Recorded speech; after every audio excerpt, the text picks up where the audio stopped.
what hormones should we be paying attention to if we're if our goal is fat loss? Like, what should we keep in check? Yeah, so I mean, testosterone would be a big one there. That's something that you, especially if you want to maintain some muscle mass, is probably going to benefit you in its anti-catabolic properties. Definitely, we should be looking at things like your insulin sensitivity. So we check your fasting insulin, which is something that a lot of doctors don't do too, which is interesting to see. And we take really aggressive approaches in all these. I think the marker goes up to like 25 or something on insulin. We like to see that number below 5. So like we want you to be very insulin sensitive. So that's something to look at. Your hemoglobin A1C, which is a measure of basically how much blood glucose has been in your system for the past 3 months, basically kind of makes a stain on the red blood cells, so we can get a view of how elevated your sugars have been. So that's one of them. Those are the big ones, and just see if you're metabolically healthy, Got it. And then before we got on air, you guys were talking about like a fat loss drug. What was that called? I think we were talking about semaglutide a bit. Which helps with hunger, right? Yeah, so it's interesting. Semaglutide was originally made for diabetes, type 2 diabetes. It works on the pancreas at the level of the beta cells, which secrete the insulin. So we're trying to basically ramp up insulin secretion, and because of what happens a lot of times in these type 2 diabetics is if they've been secreting too much insulin, they become insulin resistant. So the insulin isn't working at the cells. The pancreas works so hard to pump it out that these beta cells basically like die out. They just get overworked. And so the target of the drug was to kind of heal those and promote insulin secretion. But interestingly, they found that a lot of these test subjects, which were obese people with diabetes, were losing a significant amount of weight. And then it was then approved for weight loss as well in that regard. So it basically knocks out your hunger and makes it a lot easier to get into that caloric deficit. I like it a lot. I prefer that for patients because in the past, most of our weight loss medications have been like stimulants. Now they're basically like amphetamines, and then you're just ramping up their their nervous system, putting them in a crazy sympathetic overdrive, and they're twitching and everything, and that sucks. I would much rather somebody just be able to get into a caloric deficit and do it a lot healthier. And then there's some people too that kind of obsess about that caloric deficit. What's nice about this is it's kind of just in the background. I tell them, don't even think about it. Quit tracking. Just live your life. Eat when you're hungry. When you get that urge, stop when you're full, and that can be really beneficial for people. And that's semaglutide does that? Yeah, semaglutide. There's other ones too. We like semaglutide. That's been shown to be kind of the most superior in those, the GLP-1 agonists, what they are. The semaglutide is the one that we tend to see the best results with. Is there particular side effects that may make you nauseous or something like that? Yeah, very nauseous. That's the thing.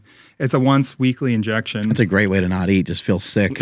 Yeah, no, that's like, there's other medications too, like, melanotan, that one makes you pretty nauseous, and it's been linked to like weight loss. I'm like, is it just because I don't feel good? Right. But yeah, it can make you nauseous. So sometimes we'll give it alongside like Zofran, which is an like nausea medication. But that's one of the side effects. And then two, if you've had a history of like a thyroid cancer, or it's in your family or something, that's something to look into. I don't think it's actually ever been shown in humans, but in animal models, it has been shown to potentially be linked to a thyroid cancer. And so that's something we, need to look into in your history and things and start. So those are the two. Yeah.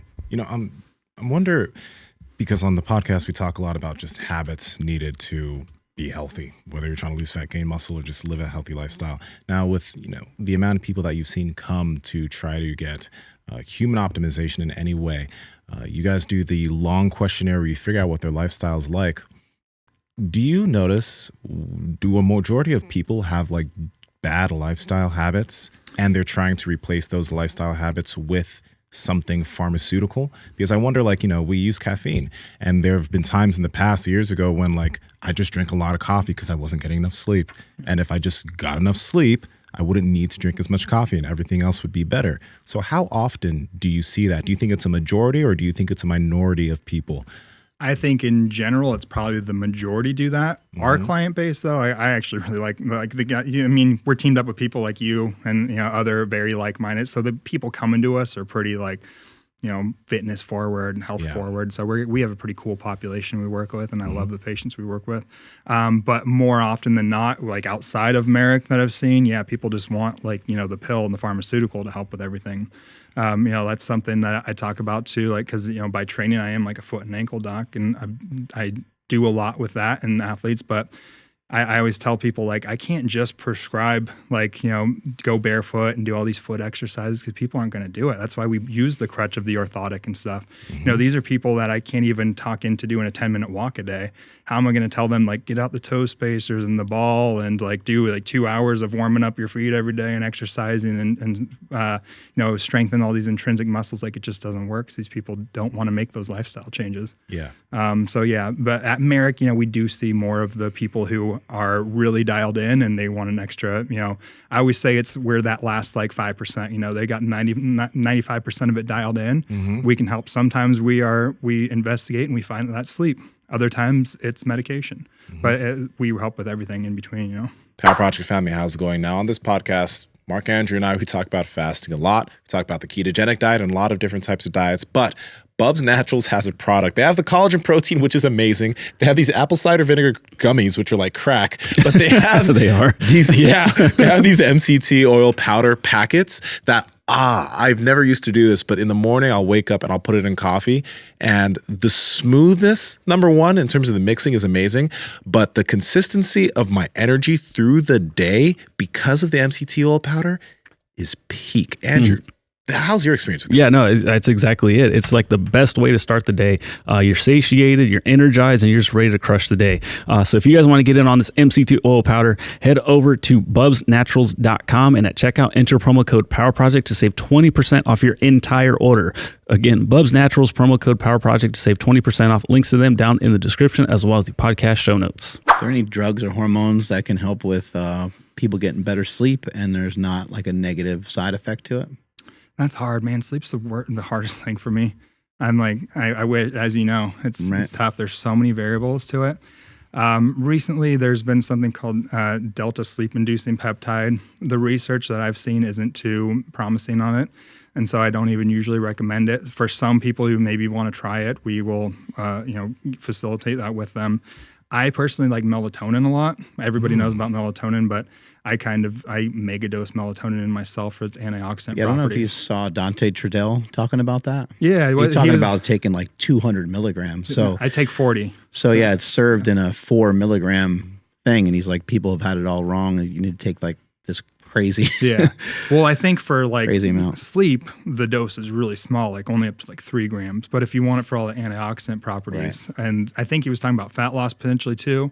It's interesting. It has these anti-cancer properties as well. The cool part about melatonin is a potent antioxidant, in that each of its metabolites that it's metabolized into is an antioxidant as well. So normally you have an antioxidant and then it's metabolized into other things, but each one of these metabolites is another antioxidant that can be beneficial. So it has these layers of properties that can help with our, reducing oxidative burden. It seems to work in collaboration with vitamin D or something like that too, right? Yeah. Or is it a hormone, melatonin? Well, yep, it is. Okay. Yeah. The thing with melatonin though is I don't think it really helps people stay asleep. It's more of it kind of sets the stage to fall asleep. We're naturally producing it when the lights go down. We would have. So it's not something that's keeping you asleep. So that can be an issue. And a lot of people's problem isn't falling asleep, it's staying asleep. The biggest thing for sleep for me is lifestyle, the sleep hygiene we all talk about. We'll be coaching people on get some sunlight first thing in the morning, turn off don't be exposed to blue lights and things before going to bed. The lifestyle surrounding sleep is the biggest. Unfortunately, the infrastructure we all live in is very deleterious to sleep hygiene. I have a question. Do you use mouth tape?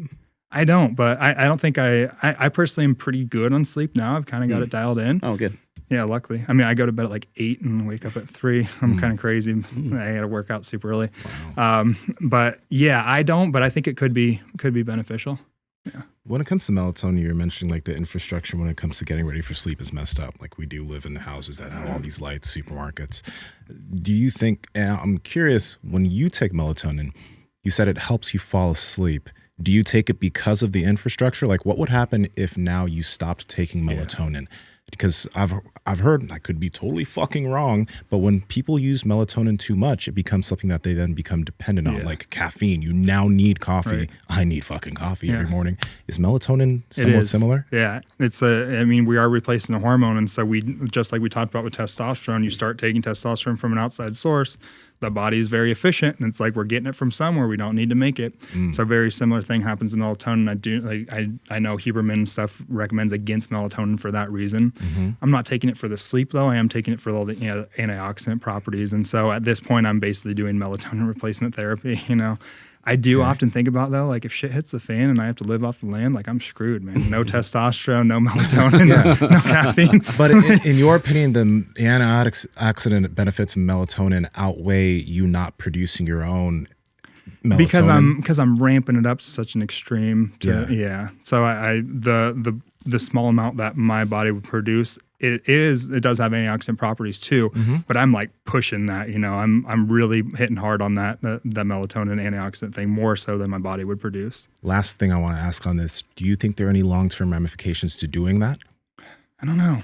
I don't think we know. We don't know that? Maybe Huberman would be able to school me on that a bit, but because I have heard him talk against melatonin a lot, and he's a much better source for all that neurochemistry than I am. Okay. But I'd be interested to have that conversation. It's weird where our beliefs are, though, because he doesn't agree with that, but then he was talking about stuff that boosts your testosterone. Yeah, I know it boosts your natural testosterone, so maybe there's, some different things. But I think he's on TRT himself too. Yeah. So it's interesting kind of where our beliefs lie, right, and the different information that we have. I think sometimes the current information that we have is we're just doing the best we can with it, and it's kind of hard to sift through and I guess find like there's so many things out there. Like, what's the most optimal thing, Like I'm kind of in the.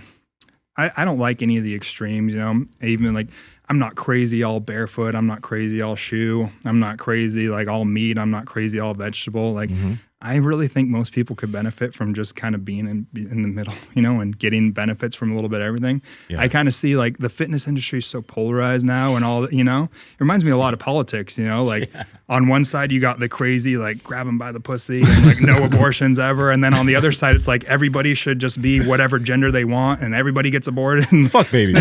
Where most of us are probably right in the middle somewhere, like, and we'd all be a lot better off if we were somewhere in the middle. That's probably how it would be with all the fitness stuff too. Like, should people eat vegetables? Probably. Do they need to eat nothing but vegetables? No. Like, and then could people eat organ meat? Yeah. Is that all they need to eat? Probably not. Like let's get out of this crazy polarized view. It's wild that there's studies done to like disprove that stretching, works or doesn't work, or that there's with cardio, like there's like people that are like cardio, it pulls muscle off the body. It's like, why are we discouraging people from moving more? Yeah. Like, let's just encourage them to move. A lot of times too is we're seeing more of the headlines in the media. We're not seeing the actual study, and people don't even realize how to or know how to interpret the study. Right. They didn't set out trying to show that we shouldn't stretch or something, right. Yeah. And so I think that we just see this headline, like, eating organ meat, it's going to, eating testicles will enhance your testicles. Like, no. You won't know until you try. Yeah, I guess so, huh? Hey guys, I've seen that you guys have been commenting about how much you hate the whispering outro, asking you to like, comment, and subscribe. So I'm going to whisper again because I know you don't like it. So hey, I know we're bringing you some good content. So like, comment, subscribe, and share it with some friends so we can all help each other out. And maybe I'll stop whispering in your ear.